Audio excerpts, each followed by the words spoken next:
अस्सलामु अलैकुम। मुजाहिद फरसाद। आज हम दरख्वास्त नवीसी और ख़त नवीसी के बारे में पढ़ेंगे।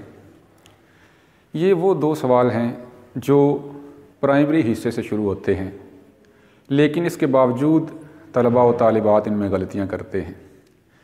लेक्चरार उर्दू के टेस्ट में दरख्वास्त के लुग़वी मानी क्या हैं, ये किस ज़ुबान का लफ्ज़ है, इस तरह के सवाल आ सकते हैं। लेकिन इंटरव्यू और CTI के इंटरव्यू में मुकम्मल दरख्वास्त और मुकम्मल ख़त, इसका खाका भी बनवाया जाता है। तो हम देखते हैं कि दरख्वास्त क्या है।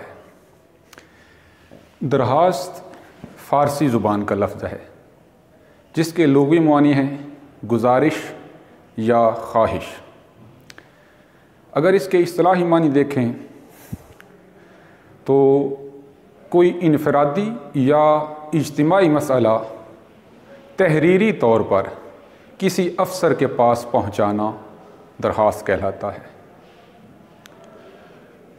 अब दरख्वास्त के उसूल क्या हैं, तलबा व तालिबात के लिए हिदायत क्या हैं, वो देखते हैं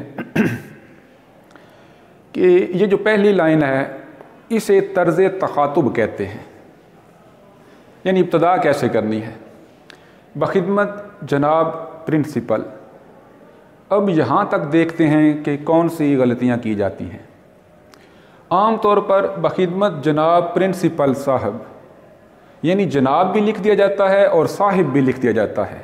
हालांकि जनाब और साहिब ये दोनों मुतरादिफ हैं, इनमें से एक लफ्ज़ लिखने की इजाज़त है, दोनों नहीं लिख सकते। जनाब प्रिंसिपल से पहले लिखा जाता है और साहिब लिखना हो तो वो बाद में लिखा जाता है, लेकिन लिखना एक है। और अगर हम किसी फ़ीमेल को दरख्वास्त लिख रहे हों, यानी कोई अफसर औरत हो, तो भी यहाँ गलती की जाती है। जनाब मुज़क्कर और मुअन्नस दोनों के लिए इस्तेमाल किया जाता है, इसके लिए हम जनाबा का लफ्ज़ इस्तेमाल नहीं कर सकते। अलबत्ता साहिब और साहिबा ये दोनों मुज़क्कर मुअन्नस दुरुस्त हैं। अगर हम साहिबा इस्तेमाल करना चाहें तो वो दुरुस्त है। बखिदमत प्रिंसिपल साहिबा इस तरह हो सकता है, और यहाँ पर कॉमा ज़रूर डालना है। अगर इस तरह लिखें बखिदमत जनाब प्रिंसिपल, तो फिर प्रिंसिपल के बाद कॉमा आएगा, और अगर हम लिखें बखिदमत प्रिंसिपल साहिब तो फिर साहिब के बाद कॉमा आएगा। अब आगे इदारे का नाम होगा, चाहे वो कॉलेज हो चाहे स्कूल हो। गवर्नमेंट पीर यकूब शाह डिग्री कॉलेज, अब इदारे के नाम के बाद भी कॉमा आएगा। सकता, ये दो सकते जो हैं इनको याद रखना है, ये गलती नहीं करनी। यहाँ पर भी और यहाँ पर भी ये दोनों कामें डालने हैं, और आखिर में ये कॉलेज या इदारा कहाँ पर है उसको अलिफ बे जीम इस तरह हम लिख सकते हैं। इसके बाद उन्वान है। आम तौर पर उन्वान नहीं लिखा जाता, ये लिखने के फ़ौरन बाद जनाब आली लिख दिया जाता है, हालांकि इसका एक नंबर है। उन्वान लिखना है, उसके बाद ये राब्ता की अलामत डालनी है, दरख्वास्त बराए जिसके लिए भी लिख रहे हों फ़ीस माफ़ी, तो उसके बाद जनाब आली दाएं तरफ लिखना है। आम तौर पर दरमियान में लिख दिया जाता है, वो पुराना तरीका है। जदीद तहकीक के मुताबिक जनाब आली दाएं तरफ लिखना है। उसके बाद निदाया की अलामत ज़रूर डालनी है, वरना नंबर काटा जाएगा। यहाँ पर भी गलतियाँ की जाती हैं। आम तौर पर यह समझा जाता है कि जनाब आली मर्द के लिए इस्तेमाल होता है और औरत के लिए जनाब आलिया लिख दिया जाता है, जो दुरुस्त नहीं है। औरत हो या मर्द हो, दोनों के लिए जनाब आली ही दुरुस्त है, और इसके लिए दो तीन लफ्ज़ और भी बाज़ औक़ात लिख दिए जाते हैं जो दुरुस्त नहीं। जैसे इसके ऊपर खड़ी ज़बर डाली जाती है, जनाब आला, वो भी गलत है, और आला जनाब आला वो भी गलत है। जनाब आली ये एक ही लफ्ज़ मर्दों के लिए भी और औरतों के लिए भी इस्तेमाल होता है। उसके बाद हमने यहाँ पर नफ्स मज़मून लिखना है, इब्तिदा करनी है, मुद्दा बयान करना है, उसके बाद इख्तिताम करना है। एंड पर ये अल आरज़ आम तौर पर दरमियान में लिखा जाता है, जो अब दुरुस्त नहीं, ये बाएं तरफ लिखना है। अल आरज़ हो सकता है, दरख्वास्त गुजार हो सकता है, इनमें से एक लफ्ज़ लिखना है। अर्ज़े भी दुरुस्त है, अर्ज़ गुजार भी दुरुस्त है, और इसी के सीधे सामने दाएं तरफ तारीख़ लिखनी है। इसका बाकायदा एक नंबर है, अगर आप तारीख़ नहीं लिखते तो एक नंबर काटा जाएगा। تو یہ آج 16 فروری ہے 2021، تو یہاں پر یہ اردو کے ہندسوں میں لکھنے ہیں یہ جو تاریخ ہے نا، اور یہاں پر تاریخ کے بعد ختمہ ڈالنا ہے 16 فروری 2021۔ تو یہاں پر اس کے بعد آپ کا تابع فرمان یا نیاز مند یہ لکھنا ہے، اس کے بعد نام نہیں لکھنا، دال رے سین۔ اب یہ دیکھتے ہیں کہ درخواست میں عام طور پر کون سے لفظ ہیں جو غلط مستعمل ہیں، ان کو ہم نے صحیح لکھنا ہے۔ مشکور، اس کی جگہ ممنون یا شکر گزار وہ درست ہیں، وہ لکھنے چاہیے۔ اگرچہ کچھ اردو دانوں نے کہا ہے کہ اب مشکور مستعمل ہے لہذا کوئی حرج نہیں، لیکن جو چیز شک میں ڈالتی ہو، جس میں اختلاف پایا جاتا ہو، اس سے پرہیز کرنا ہی بہتر ہے۔ ممنون یا شکر گزار میں کوئی اختلاف نہیں، تو بہتر نہیں ہے جب وہ دونوں لفظ موجود ہیں تو ان میں سے کوئی استعمال کیا جائے۔ برائے مہربانی، اس کا مطلب ہے مہربانی کے لیے، آپ مہربانی کے لیے میری درخواست قبول کریں، تو جو درست نہیں، براہ مہربانی۔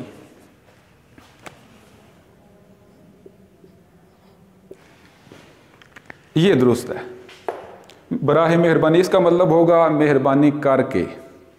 اور یہ تابع دار، یہ درست نہیں، اس کی جگہ تابع فرمان لکھیں یا فرما بردار لکھیں، وہ درست ہے۔ تو ان کی نمبرنگ جو فرسٹ ایئر میں یہ سوال آتا ہے اس کے لحاظ سے میں بتا دیتا ہوں، ویسے مختلف کلاسز میں اس کی نمبرنگ مختلف ہو سکتی ہے، مختلف بورڈز میں اس کی نمبرنگ مختلف ہو سکتی ہے۔ اس کا 1 نمبر ہے، اس کا بھی 1 نمبر ہے، اس کا بھی 1 نمبر ہے، 3 یہ ہو گئے، 5 نمبر اس کے نفس مضمون کے، 5 اور 3 8 ہو گئے، 1 نمبر اس کا ہے، 9 ہو گئے، اور یہ جو چیز ہے نا 1 اس کا ہے، 10۔ لیکن بہرحال یہ تھوڑے مختلف ہو سکتے ہیں، لیکن یہ ساری چیزیں جو ہے نا یہ مد نظر رکھنی چاہیے۔ اب آتے ہیں جی خط۔ خط کیا ہے؟ خط عربی زبان کا لفظ ہے جس کے لغوی معنی ہیں لکیر، نشان، نامہ، مکتوب، چٹھی۔ اصطلاحی معنوں میں دیکھیں تو 2 اشخاص کے درمیان تحریری رابطہ خط کہلاتا ہے۔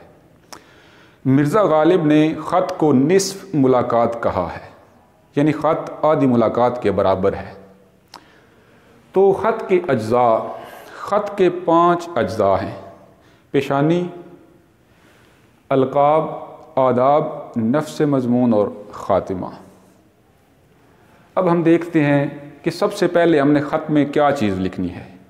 امتحانی مرکز، عام طور پر یہاں کمرہ امتحان لکھا جاتا ہے، جو درست نہیں۔ اس کے درست نہ ہونے کی وجہ یہ ہے کہ کمرہ پرتگالی یا اطالوی زبان کا لفظ ہے، جبکہ امتحان عربی زبان کا لفظ ہے، تو 2 مختلف زبانوں کے الفاظ مرکب نہیں بن سکتے، تو امتحانی مرکز یہ درست ہوگا۔